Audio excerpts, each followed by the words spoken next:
Today, I'm honored to welcome our guest author, Adib Shaheen. Adib was born in Palestine. He was 9 years old in June 1967 when Israel started its war of expansion, which forced his father to flee the country. As a young man, Adib endured arbitrary arrests and the routine violence of Israel's settler colonial forces. He served 3 years in an Israeli prison for the crime of just being a Palestinian. He too was eventually forced to leave. He made his way to eastern Ukraine, where he had an opportunity to study, and that's where he built a new life. 4 years ago, Russian tanks rolled down his street. So he was forced to flee once again with his family and what few possessions would fit in their car. Adib and his wife have built a new life in Nottingham in the past few years. He is involved in campaigns to support Palestine and Ukraine. Adib is a storyteller and an author.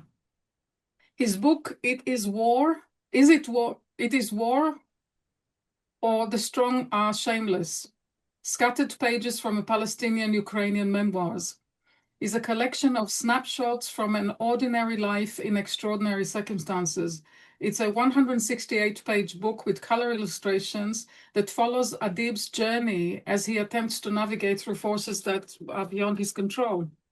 Adib is hoping that proceeds from the book will help fund his mission to spread the word about the plight of the Palestinians, the Ukrainians, and any oppressed people anywhere. As war rages in Ukraine and a genocide goes unchecked in Palestine, Adib Shaheen offers a unique perspective and a stark warning.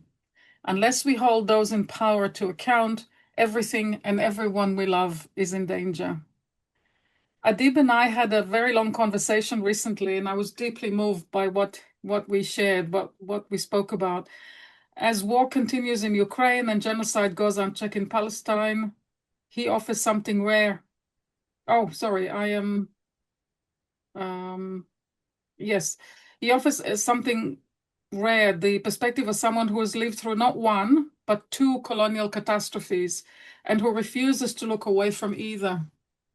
Welcome, Adib, and thank you for joining us today, tonight, this afternoon, depending on where you are in the world. We look forward to hearing from you. To hearing you. Oh, thank you. Thank you for the introduction, Abigail. Hello, everyone. Well, let's begin with the fact that, I will be talking about myself. It's been a coincidence, let's say, that I began writing. I began writing because of the war. My name is Adib, which is in Arabic, one of the meaning is literature man. So, so I am by my name, I should have been not an electrical engineer, which I am, but literature man. I have to be an author. I have to be a writer. And it looks like that my destiny has brought me to this point after a long life. So I will begin. The book is about my life. But when you talk about the life of anyone, you have to talk about the circumstances that surrounded all the events that happened in your life. And as Abigail said, I was born in Palestine. I witnessed as a 9-year-old boy the occupation of my hometown, Nablus, in 1967. And my father was arrested and exiled. He didn't leave voluntarily, which is usually the Israelis would say that, well, they left. How they left? They were kicked out. They were ethnically cleansed, like in 1948. So no one left. They were just forced to leave, and that was through massacres, through killing and lots of nasty things. So my father was exiled in 1968, 1 year after the occupation, because he was part of the movement that the resistance movement that was formed at once after the occupation in Palestine, in the West Bank and Gaza. So he was arrested after a year, and he was the one of the first people who were exiled, in Arabic, al-Mub'adin, those who were set kicked out of Palestine because of their non-violent resistance to the occupation. So my life, my mother left Palestine to join my father, left Palestine with her 4 children. The youngest was my youngest sister, who was born in 1967. She was born in March 1967, just 4 months before the occupation. So we left to Amman, and we lived there. I finished my school in Amman, and I went to the Soviet Union for my studies. I studied electrical engineering. So I finished my studies there, came back to Jordan. I'm trying to make it short, as short as possible.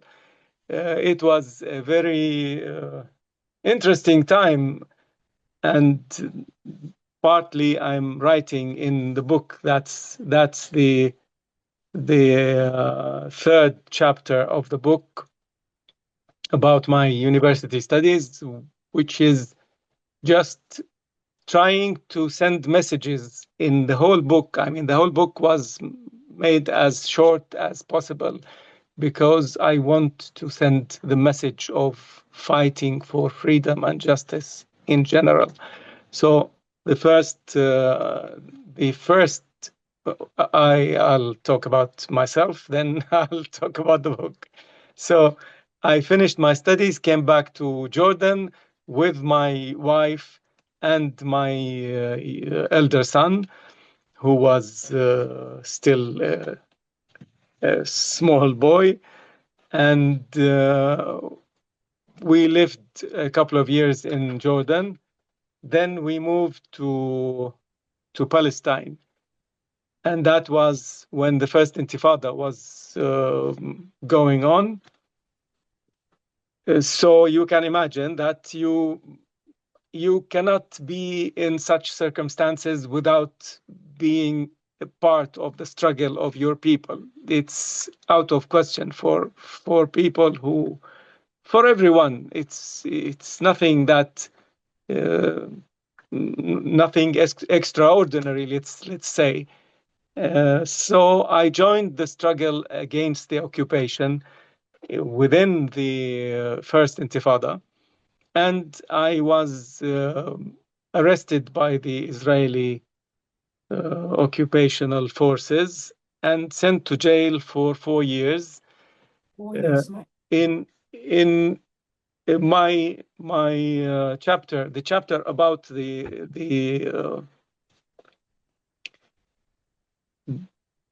let's call it imprisonment,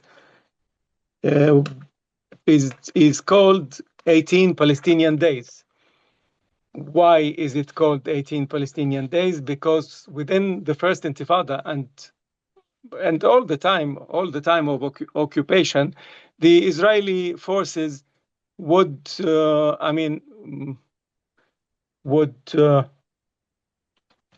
ask you for your ID if they find you anywhere in the street, or you try to pass a checkpoint. If you don't have this ID with you, which is a rare, rarely can happen, because people understand that it's very dangerous for their lives. So if you don't have the ID, you will go to prison for 18 days. That's just to check your identity. You can imagine it's a total absurd. It's a total just humiliation, and the trying to subjugate people, to make them control themselves. I was in Ukraine holding all my time, all the time, my Ukrainian passport in my pocket. That's the ID. And lots of people would ask me, why are you doing that? I told them, if you have lived the life that I've lived in Palestine, you would understand that, because it's part of the system of subjugation and occupation. So I'm mixing the chapters with the life, because they are they are mixed by themselves. And after jail, I write about how I began working, trying to build my life. Then about my lovely wife and children. I already, I already, after a while, after going out of jail in 1994, I had two other children, a girl and a boy, and Ramzi is the youngest. You have whom you have seen. I mean, Abigail and Samer.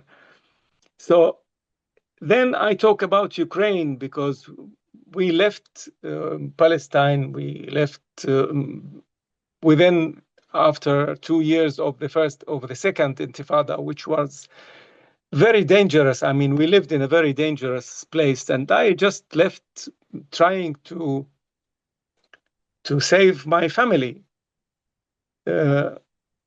Then living in Ukraine is a very interesting, was a very interesting experience in life. You will read the book, you will find all the details, and the circumstances that led to the occupation of parts of Ukraine, and then to the full-scale aggression in 2022 that kicked us out again from Ukraine, from our home, where we have already settled. And I was thinking that that's it. I mean, before the war began, I was thinking that I would be a good grandpa, and that's enough. I mean, everything I had, I was writing. I had contacts with my people, my relatives in Palestine. So I wasn't just living somewhere, but in one moment I felt that I should be just retiring from struggle. That's how I thought at the moment. I should be retiring. I should be a good grandpa. And here in the book, there is an interesting 3 pages of comics that were drawn by a good young man from the encampment in Nottingham University. I used to go visit the encampment and talk to young people about Palestine, about struggle and so on. So he recorded one of the sessions of talking with young people there, and he drew a very, very nice 3 pages of comics, in which you can find the reason why I began writing. That was because when the war began in Ukraine, and we had to leave because the front line was in 1 kilometer from my house. So I had to leave. And then when we came to the UK, and I found myself again beginning to join the fight for freedom, not only Ukraine but also of Palestine. I never forgot that I am a Palestinian and that I have my obligations towards my people. So I began working with the Palestinian Solidarity Campaign in the UK. And when the genocide began in 2023, in October, after October the 7th, it began to be the main reason of my existence, let's say. So I wrote this book about Palestine, about Ukraine, about all peoples in the world that are subject to occupation and oppression, and that we have no other choice but to fight, resist, and get freedom, our freedom. And all the time on marches in Nottingham, I would come out and talk to people and say, it was in the first beginning, I used to say to people that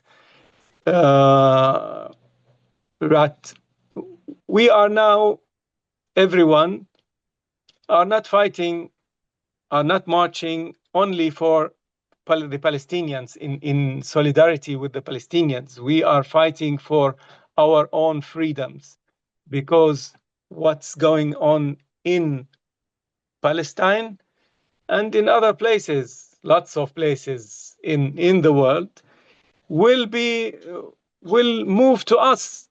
And you can understand me, of course, because now it's happening. I mean, I used to say, guys, remember what I said.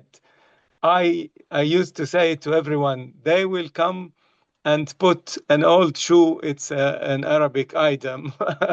I mean, says that if you want to shut someone, shut them up, you would push an old shoe in their mouth.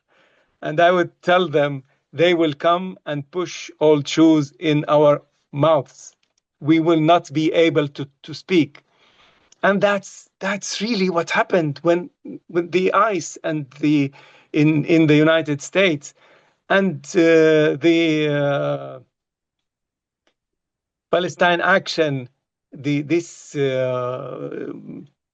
trying them according to the Anti-Terrorism Act. It's out of any kind of logic. And that's what's happening. The system is trying to silence us, everyone, and it wants us to get used to be silent. In the past, they used the carrot. Now they are using the stick. Now they are hitting hard, and it's not the hardest thing yet. We are moving towards fascism. I'm not exaggerating. I think that lots of you know from what's happening that we are moving towards that. Fascism is creeping. It's coming to us. It began in the United States. It began with the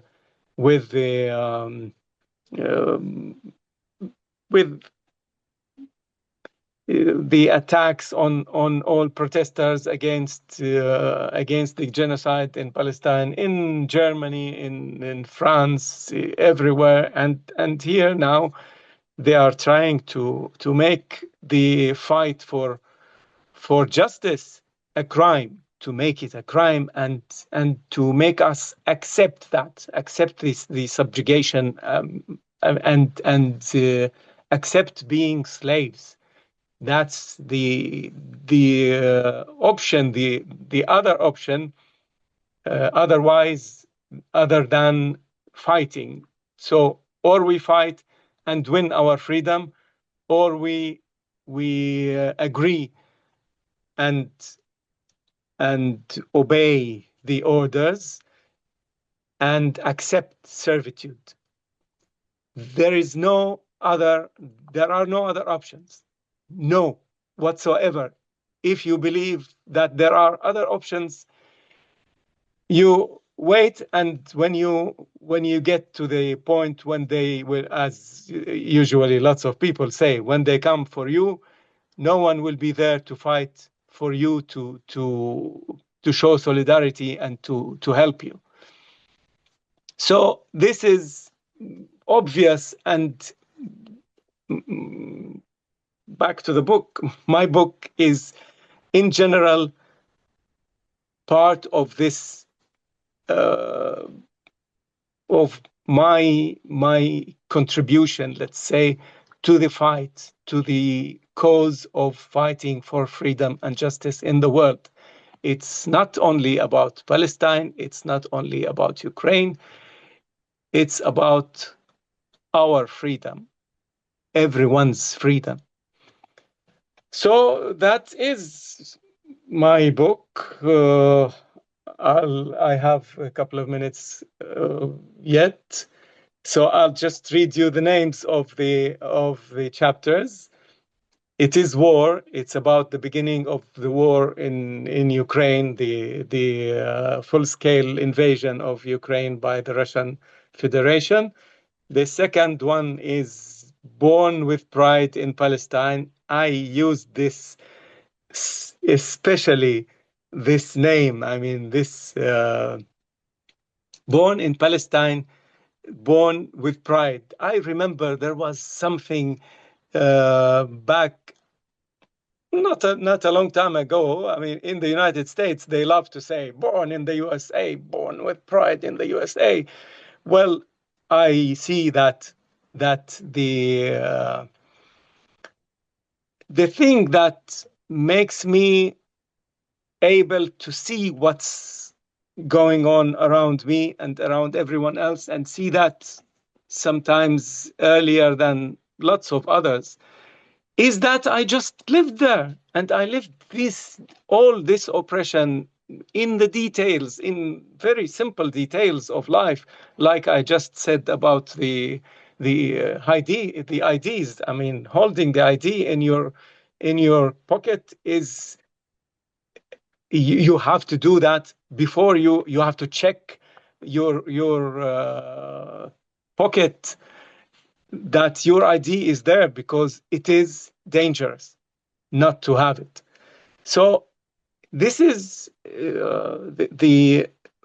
I mean, you see things just by being a Palestinian, just by living the life as a Palestinian.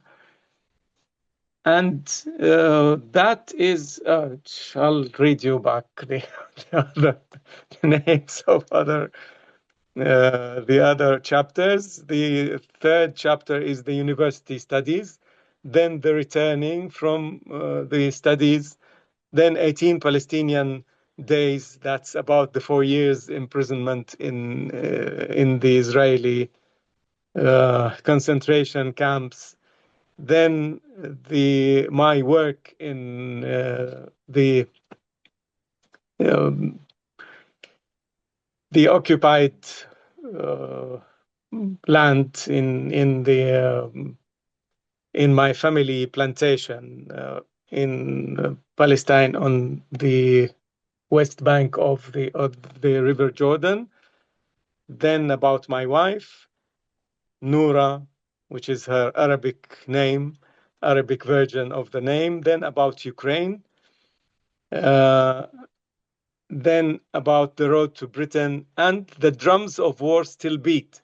The last one, the last chapter, is about what I have written in the end of 2024 about things that are now happening, that have happened with Iran, that happened in Lebanon, that, I mean, you know all the details, but I have put that anticipating that this will happen. I knew that the system of oppression is going to do everything so as to subjugate everyone. You have no right. You have the right to live as a slave, and that's it. Or you get killed, or you'll have to fight for your freedom and get your freedom. Well, that's it. I am, as a storyteller, I can talk for long, but I know that there is a strict, there's a reglement. So I stop now, and I'm waiting for your questions. It would have been better that you would read the book first, but okay. Thank you. I'm waiting for your questions. Adib, do you have a copy of the book with you? Can you show us the cover? Here is the cover. Thank you. Somebody asked if you could please show it. So here we go. There it is. This Yeah. is it. It is It is War or war. the The Strong strong Are are Shameless. shameless. Yeah. I agree. Adib, Yeah. thank you so much for introducing yourself and for the talk. As a therapist, I've always been interested in the difference between people who, when they have incredible trauma in their life and displacement and trouble, it destroys them. They become bitter or they become depressed. You, after, we've spoken for quite a long time, and you're absolutely remarkable to see somebody like yourself who comes out of unbelievable experiences. I can't even get my head around what you've been through. And to come out inspired and inspiring and feeling so full of purpose and willing to continue the struggle for not just for the Palestinians, obviously for the Palestinians, but also for humanity in general. Your message is much bigger than also just Palestine. Palestine is, I've always thought too, is a case study in humanity. Humanity's got a problem. And Palestine is a Yes. very big example of it. But you are a remarkable person to come out of all of that. And I can't imagine the worry about family, worrying about your family's safety and all of that. And spending 4 years in Israeli prison, and I know you speak fluent Hebrew because of it too. We've checked that out. It was really interesting. You're very good at that. So I'm just so inspired. I mean, I don't know what to say. You're incredible.